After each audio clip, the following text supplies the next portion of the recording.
What's up, y'all? It's your boy Denim Jeans back at it again with another video.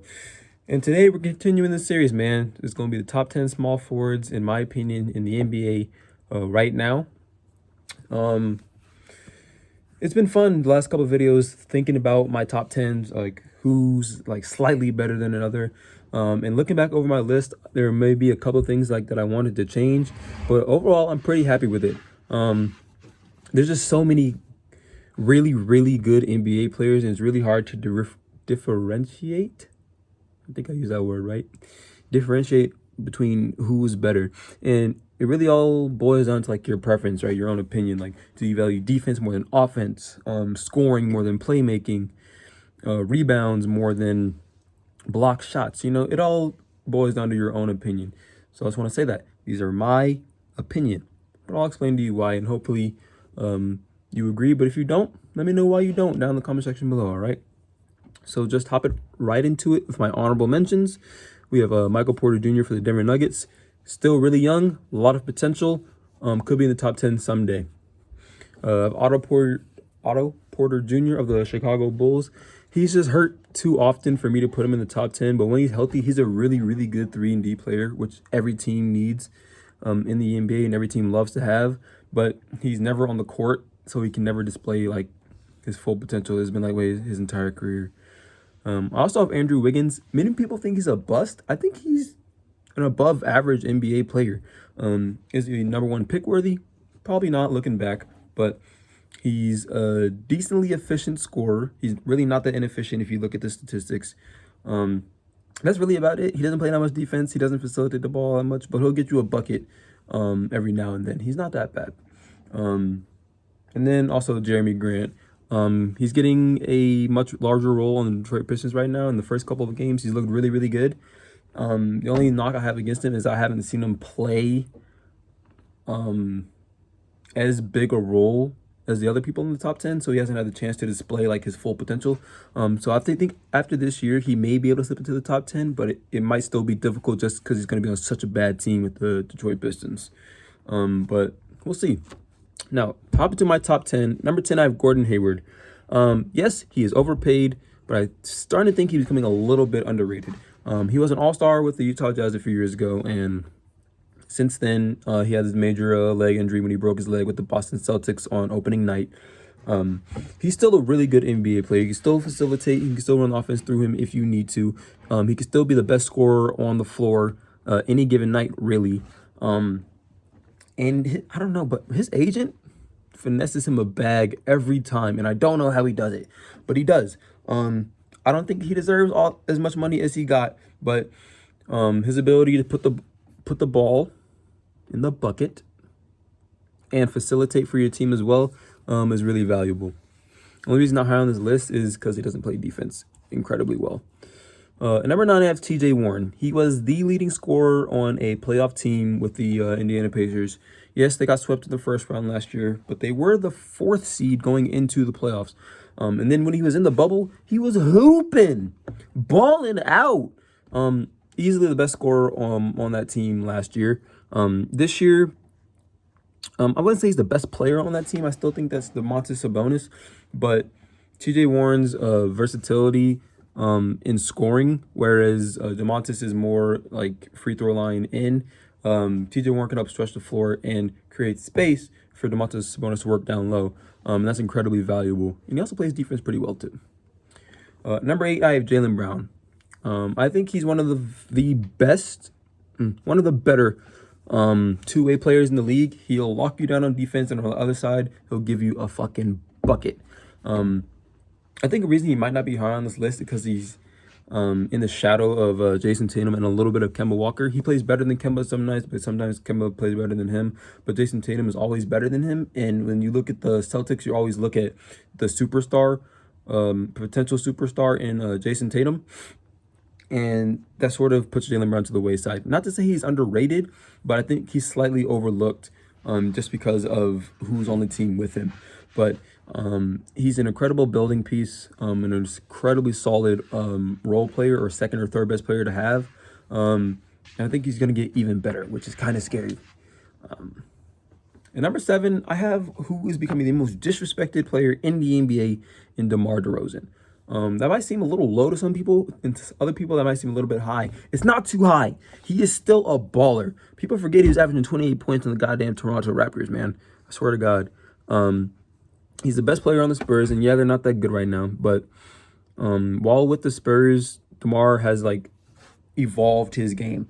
He's become a better playmaker for sure, averaging more assists than he has in his entire career. Yes, he averages less points, but that's because he has more influence on the offense's flow in terms of playmaking than he did with the Toronto Raptors when he had Kyle Lowry to do that. DeJounte Murray doesn't do it incredibly well. You're not going to get it out of your big man in LaMarcus Aldridge.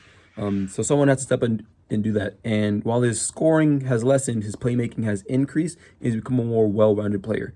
He does okay on the defensive end too, but I think what makes DeMar DeRozan so good is the fact that he's able to change his game to the system that he was in. Credit to Greg Popovich too for helping him to develop his game. But DeMar DeRozan's a fucking dog. A dog. All right. Number 6, I have first-time All-Star Brandon Ingram. He's so damn good on offense that you can almost overlook how, I won't say bad he is on defense, how mediocre he is. He's has the potential to go for 30 any night. And I'm a man that values defense, but when your offense is so prolific that it prevents your defense from mattering too much, that's okay too. And Brandon Ingram does that. He also helps to play make for the team and facilitate the offense. More Alonzo Ball does it because that's all he can really do is play defense and play make. But even with having Lonzo Ball, who's a primary playmaker, Ingram is still able to fulfill that role if need be, and does it very, very well, all while being easily the best scorer on the team. Right in front of him, I have Chris Middleton. Almost 50, 40, 90 this year. Made an all-star game. Second best player on a team that was the 1 seed. The first best player was the MVP, and it's very hard to get better than that. But, man, people hate on Chris Middleton because he doesn't perform in the playoffs. And I'm low-key one of those people too. But the fact that he's so incredibly efficient and works so well alongside Giannis is what makes him so good. He'll lock up your best player. He'll put a bucket in your goddamn eye from 3, mid-range, get to the hoop. It doesn't matter. He'll find a way to get a bucket, except in the playoffs. But besides the point, right? The reason he's better than the other people that I listed before him is the fact that what he's doing is leading to wins. And I know, yes, he's getting help from the best player arguably in the league.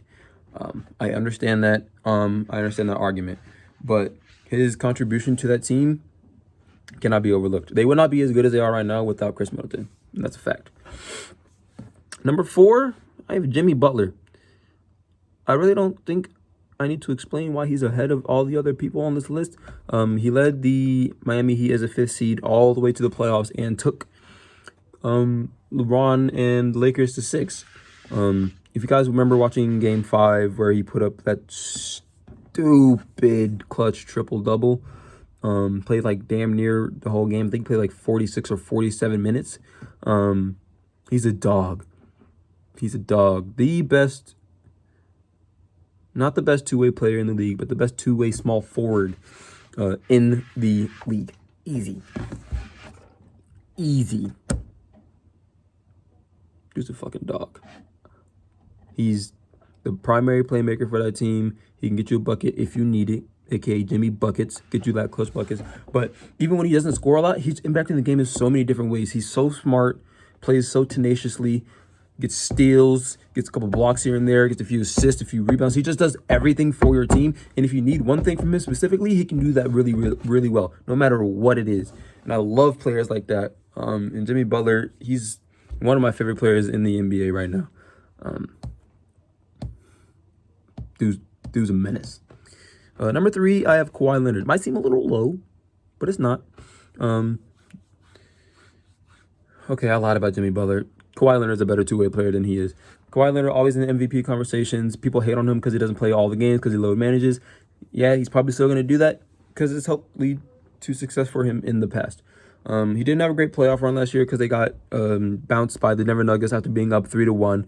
But you can't deny that him being an all NBA level player and all NBA level defender, a defensive player of the year award winner and contender each year, it's hard to touch that. Kawhi Leonard, number 3. Number 2, I have Kevin Durant, the best scorer in NBA history. Has improved defensively. Yes, he's coming back from an injury, but he's looked really good these first few games. I don't think much needs to be said about why Kevin Durant is above Kawhi Leonard. And number 1, I have LeBron James. Yes, I know he's technically a point guard this year and last year, but I just consider him a small forward because he played that for the majority of his career. The best player in the NBA still to this day. Argue with your mama. I don't want to hear it. Let me know what you guys thought about my list down in the comment section below. I got power forwards for you next. I had a good amount of fun making this. It's always cool to just sit down and think about why players are better than other players in your opinion. And it's something I will continue to do in the future. But like I said, power forwards next. Peace.